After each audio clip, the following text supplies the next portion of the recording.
Bismillahirrahmanirrahim. Assalamualaikum warahmatullahi wabarakatuh. Allahumma sholli ala sayyidina Muhammad wa ala ali sayyidina Muhammad. Oke, teman-teman yang dirahmati oleh Allah Subhanahu wa taala. Bertemu dengan saya Marita Bunga Elviana. Dalam pertemuan malam hari ini kita akan membahas kompetensi manajerial, di mana sudah teman-teman ketahui bahwa di dalam tes P3K ada 5 jenis tes yang akan teman-teman kerjakan. Di antaranya yang pertama yaitu tes kompetensi teknis, di mana tes ini sesuai dengan mata pelajaran yang teman-teman ampu. Kedua adalah tes sosial kultural, yaitu berkenaan dengan sosial budaya, kemajemukan bangsa, perbedaan suku, bangsa, dan lain sebagainya. Tes yang ketiga adalah tes manajerial. Tes ini akan kita bahas bersama. Tes yang keempat adalah tes bakat skolastik atau penalaran. Dan yang terakhir adalah tes pertanyaan atau wawancara. Oke teman-teman, selamat belajar. Jangan lupa, bismillah, niatkan untuk mencapai ridha Allah. Mudah-mudahan diberi kelancaran dan teman-teman bisa menggapai apa yang diniatkan oleh teman-teman semua. Amin.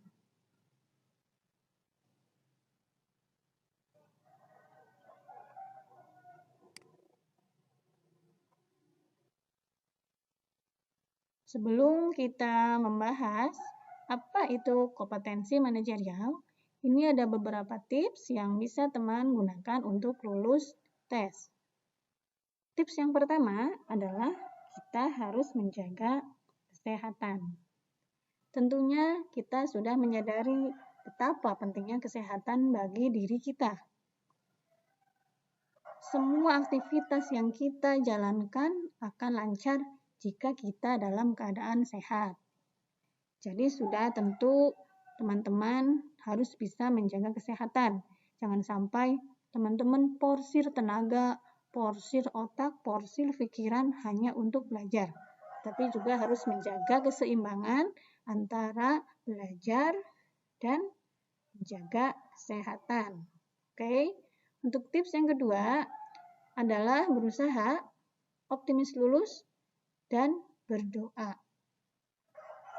Berusaha di sini yang dimaksud pastinya adalah belajar. Belajar, belajar, dan belajar. Teman-teman harus mempunyai waktu yang tepat bagi teman-teman sendiri di rumah untuk belajar secara kontinu.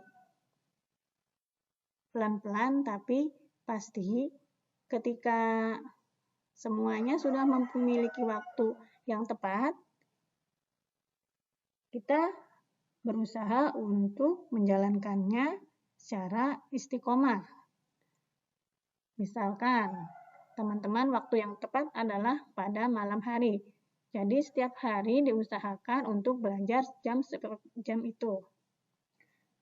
Selanjutnya adalah optimis lulus dan kita harus percaya diri. Karena dengan rasa optimis itu akan memberikan sugesti yang positif bagi diri kita, menambah semangat tentunya. Jadi kita harus menanamkan dalam hati, ya Allah, bismillah, aku lulus. Begitu. Itu yang saya tanamkan ketika kemarin saya mengikuti tes. Dan yang terpenting adalah berdoa kepada Allah Subhanahu wa taala tentunya. Kita mempunyai niat pasti dalam kenapa saya ikut tes. Apa yang mengharuskan saya untuk ikut tes. Lalu kita panjatkan apa yang kita niatkan kepada Allah. Kita dekatkan kepada Allah. Baik itu dalam sholat duha, sholat hajat, ataupun sholat tahajud. Tips selanjutnya adalah kita perbanyak referensi. Teman-teman bisa dapatkan referensi dari mana saja, misalkan dari kumpulan soal-soal CPNS ataupun P3K, baik itu dari Google, dari buku-buku, maupun sekarang juga banyak ya beredar soal-soal tentang CPNS ataupun P3K di YouTube. Dan termasuk mengikuti bimbel juga adalah memperbanyak referensi teman-teman. Dengan mengikuti bimbel tentunya kita akan menambah wawasan kita.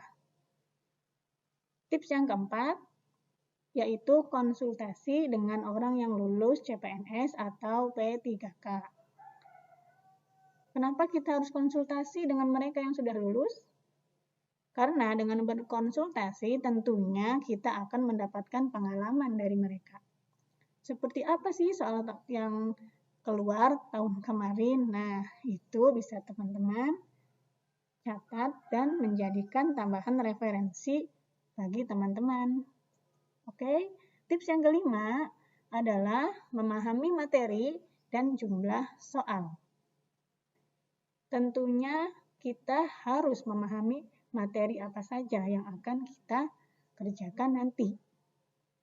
Dengan memahami materi, insya Allah teman-teman akan menjawab dengan cepat dan tepat.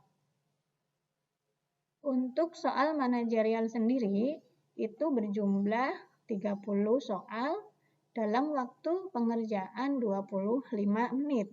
Jadi untuk satu soal, waktunya hanya 0,83 detik. Oke, teman-teman harus bisa memanage waktu dengan baik. Kerjakan soal yang mudah dulu, tinggalkan yang susah. Setelah itu, baru teman-teman lanjut. Terakhir adalah soal yang menurut teman-teman memang susah. Yang keenam yaitu perbanyak latihan soal.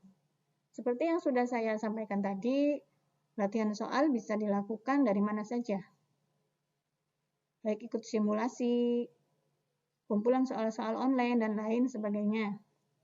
Dan yang terakhir adalah bertawakal kepada Allah Subhanahu wa Ta'ala. Setelah serangkaian tips-tips di atas sudah teman-teman lakukan, teman-teman sudah berusaha, belajar, berdoa. Selanjutnya adalah kita bertawakal kepada Allah. Tentunya kita selalu melibatkan Allah dan andelin Allah dalam setiap langkah kita. Bertawakal, kita harus percaya kepada Allah bahwa apapun yang kita hadapi, apapun yang kita hadapi adalah semuanya merupakan yang terbaik dari Allah. Jadi teman-teman positive thinking, bisa lulus dan terus berdoa dan hasilnya serahkan kepada Allah Subhanahu wa Ta'ala. Oke, selanjutnya apakah teman-teman sudah tahu apa itu kompetensi manajerial? Di dalam standar kompetensi di satu institusi pemerintahan atau swasta terdapat istilah kompetensi manajerial. Lantas, apa itu kompetensi manajerial? Juga sudah tahu mengapa kompetensi manajerial itu diperlukan? Yang pertama, kita akan membahas apa itu definisi dari kompetensi manajerial. Menurut Peraturan Menteri Pemberdayaan Aparatur Negara dan Birokrasi Nomor 38 Tahun 2017 dan Permen PEN-RB Nomor 2 Tahun 2019, kompetensi manajerial adalah pengetahuan, keterampilan, dan sikap atau perilaku yang dapat diamati, diukur, dan dikembangkan untuk memimpin atau mengelola unit organisasi. Teman-teman pasti sudah tahu ya apa itu kompetensi. Kompetensi itu berarti kemampuan yang dimiliki oleh kita sebagai seorang pemimpin ataupun calon aparatur sipil negara. Manage itu berarti memanage. Memanage itu memimpin suatu organisasi ataupun mengelola sampai ke dalam pelaporan. Jadi kompetensi manajerial itu adalah pengetahuan, keterampilan, dan sikap yang dapat diamati, diukur, dan dikembangkan untuk pemimpin dalam mengelola suatu organisasi dalam mencapai satu tujuan. Kompetensi manajerial juga berarti kemampuan kerja setiap individu yang mencakup aspek pengetahuan, keterampilan, dan sikap kerja yang sesuai dengan standar yang ditetapkan, yang berhubungan dengan pengelolaan organisasi, dan memiliki konsep-konsep, teori, dan teknik pengelolaan yang tersusun secara sistematis, teratur, dalam mencapai suatu tujuan tertentu. Kompetensi manajerial ini digabungkan dengan kompetensi teknis dan sosial kultural akan menjadi faktor penentu keberhasilan organisasi. Untuk kompetensi teknis, nanti ada bagian lain, dan sosial kultural nanti akan kita pelajari juga. Lantas, mengapa kompetensi manajerial itu penting? Karena sebagai seorang pemimpin, sudah sejatinya kita harus memiliki keterampilan. Jika kita sudah memiliki keterampilan sebagai seorang manajer, tentunya seluruh anggota dapat merasakan peningkatan kompetensi manajer pemimpinnya. Ya, sebagai pemimpin, kita juga mengkoordinasi dan mengkomunikasikan dengan mudah. Anggota lebih terbuka, anggota merasa dihargai dengan adanya keterikatan antara pegawai terhadap tim.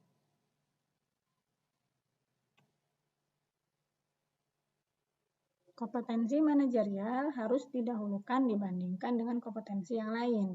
Karena apa? Karena kompetensi manajerial ini sangat strategis, signifikan, dan krusial dalam pengelolaan sebuah lembaga. Teman-teman pasti sudah mengetahui bahwa seorang manajer sudah seharusnya memiliki keterampilan-keterampilan yang diperlukan untuk melaksanakan tugas secara efektif dan baik. Adapun keterampilan-keterampilan yang harus dimiliki sebagai seorang manajer adalah sebagai berikut. Yang pertama adalah keterampilan konsep atau conceptual skill. Ini merupakan kemampuan mental untuk mengkondisikan dan mengintegrasikan seluruh kepentingan dan kegiatan organisasi. Keterampilan ini mencakup kemampuan manajer untuk melihat organisasi sebagai suatu keseluruhan dan memahami hubungan antara bagian yang saling bergantung serta mendapatkan, menganalisa, dan menginterpretasikan informasi yang diterima dari bermacam-macam sumber. Yang kedua adalah keterampilan kemanusiaan atau human skill. Human skill adalah kemampuan untuk bekerja dengan memahami dan memotivasi orang lain, baik sebagai individu ataupun kelompok. Manajer membutuhkan keterampilan ini agar dapat memperoleh partisipasi dan mengarahkan kelompoknya dalam mencapai suatu tujuan. Yang ketiga adalah keterampilan administratif atau administrative skill. Keterampilan ini merupakan keseluruhan keterampilan yang berkaitan dengan perencanaan, pengorganisasian, penyusunan kepegawaian, dan pengawasan. Keterampilan ini mencakup kemampuan untuk mengikuti kebijaksanaan dan prosedur, mengelola dengan anggaran terbatas, dan sebagainya. Dan yang terakhir adalah keterampilan teknik atau technical skills. Keterampilan ini merupakan kemampuan untuk menggunakan peralatan-peralatan, prosedur-prosedur, atau teknik dari suatu bidang tertentu, seperti contoh akuntansi, produksi, penjualan, atau permesinan, dan sebagainya.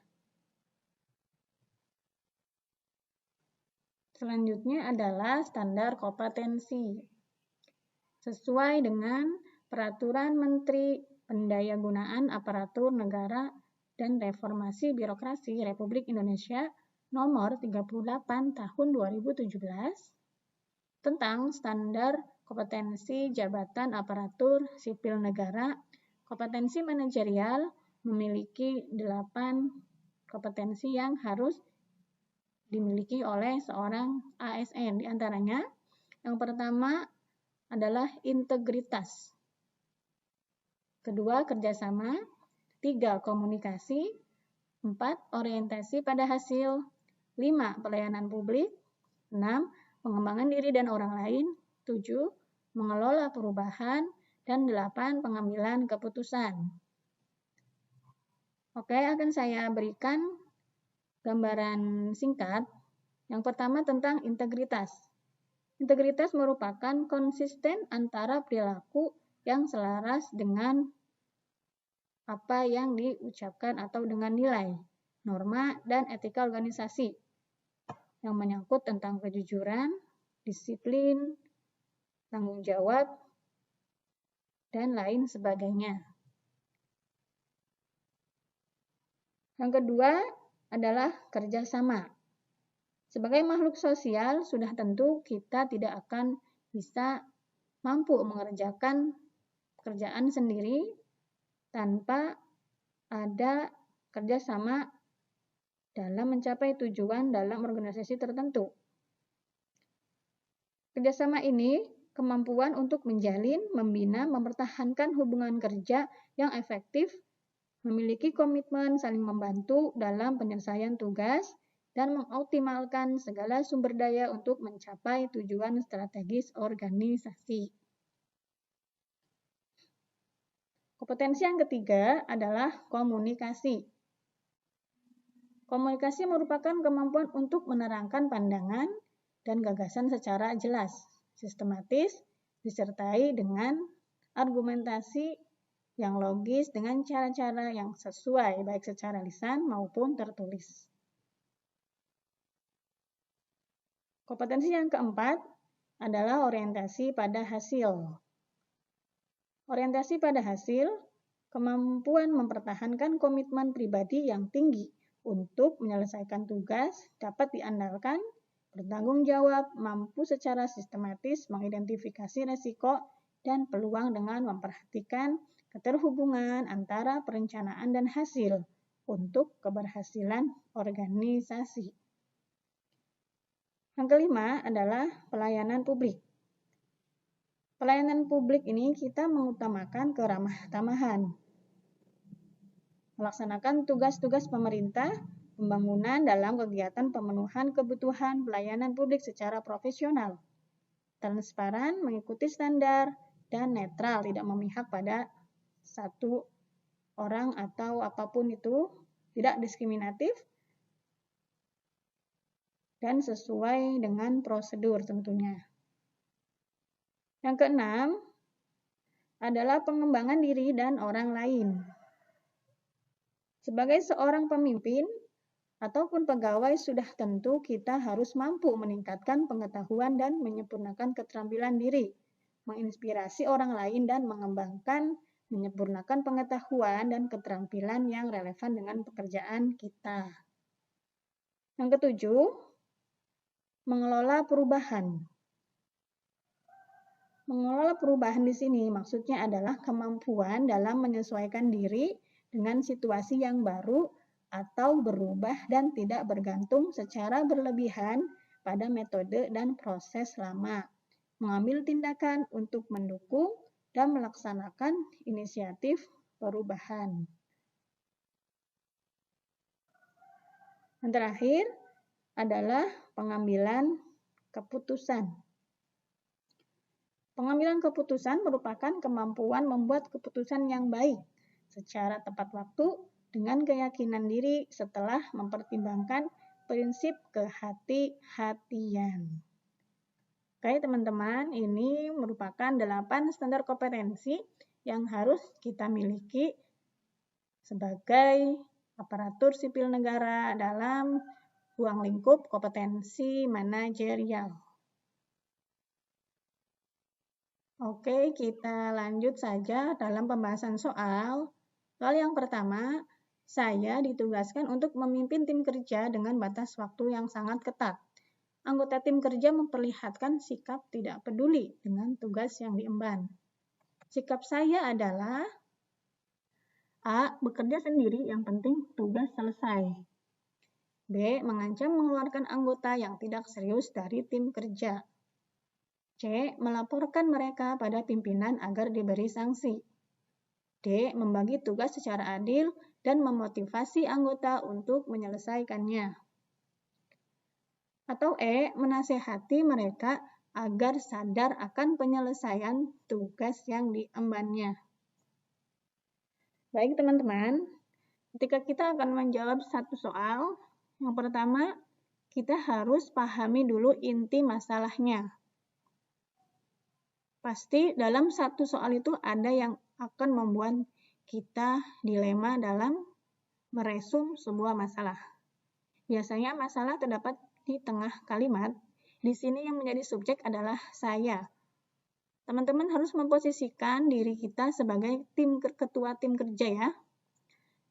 Ketika saya sebagai tim kerja ditugaskan untuk menyelesaikan suatu pekerjaan pada batas waktu yang sangat ketat. Sedangkan masalahnya adalah tim kerja memperlihatkan sikap tidak peduli dengan tugas yang diembannya. Sebagai seorang pemimpin, apa yang harus Anda lakukan? Ataukah A. Bekerja sendiri, yang penting tugas selesai? Yang A merupakan opsi yang tidak tepat. Karena bekerja sendiri ini tidak akan mungkin bisa selesai dengan waktu yang sangat ketat tentunya. Untuk yang B, mengancam mengeluarkan anggota yang tidak serius dari tim kerja. Mengancam ini bukan merupakan cerminan dari sifat yang baik sebagai seorang pemimpin. Dan tidak akan juga menyelesaikan masalah pekerjaan itu. Jadi untuk opsi B merupakan jawaban yang tidak tepat. Opsi C, melaporkan mereka pada pimpinan agar diberi sanksi. Ini hampir mirip dengan mengancam ya, melaporkan pada pimpinan pun ini bukan jawaban yang tepat. Yang D, membagi tugas secara adil dan memotivasi anggota untuk menyelesaikannya. Nah, ini opsi D merupakan jawaban yang tepat. Karena sebagai seorang pemimpin yang baik, tentunya kita harus membagi tugas secara adil dalam batas waktu yang sangat ketat, sehingga pekerjaan akan cepat selesai jika semua tim kerja diberi tugas yang adil sesuai dengan kemampuan dan keterampilannya tentu, dengan kita memotivasi kepada anggota untuk cepat menyelesaikan tugas tersebut. Dan untuk opsi E, menasihati mereka agar sadar akan penyelesaian tugas yang diemban, sudah pasti ini bukan jawaban yang benar. Oke, lanjut soal yang kedua. Anda diminta oleh direktur perusahaan untuk menjadi ketua, sekaligus penanggung jawab sebuah tim di kantor. Padahal Anda merasa belum pantas, sebab masih ada manajer yang dianggap lebih mampu. Sikap yang harus Anda lakukan adalah atau A. Menolak permintaan direktur tersebut. B. Mempertimbangkan permintaan tersebut dan minta saran atau masukan dari manajer Anda. Atau C. Menerima permintaan tersebut dengan senang hati. D. Menolak permintaan dan mengusulkan manajer Anda saja kepada direktur. Atau E. Menerima tawaran tersebut agar Anda bisa naik jabatan sejajar manajer Anda. Oke, sekali lagi saya ingatkan, dalam membahas soal TKP atau P3K dalam ruang lingkup kompetensi manajerial, kita harus tahu inti atau akar dari masalahnya.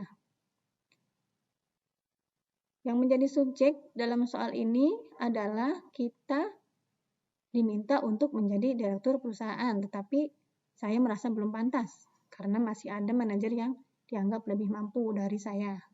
Sikap saya ketika saya diminta untuk menjadi direktur itu harus seperti apa? Atau menolak permintaan direktur tersebut? Ini bukan jawaban yang tepat atau jawaban yang salah.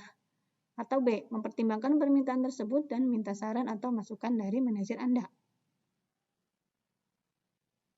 C, D, atau E. Oke, teman-teman pasti bisa langsung menebak. Jawaban yang benar adalah opsi B, yaitu mempertimbangkan permintaan tersebut dan minta saran atau masukan dari manajer Anda. Ketika teman-teman diberi suatu amanah, tentunya kita jangan langsung menerima, karena amanah itu harus kita pertanggungjawabkan dengan baik dan benar. Ketika kita merasa belum pantas, sebaiknya kita meminta saran dulu kepada manajer Anda untuk mempertimbangkan permintaan tersebut. Setelah dipertimbangkan, baru teman-teman apabila dirasa sanggup, baru menerima permintaan tersebut.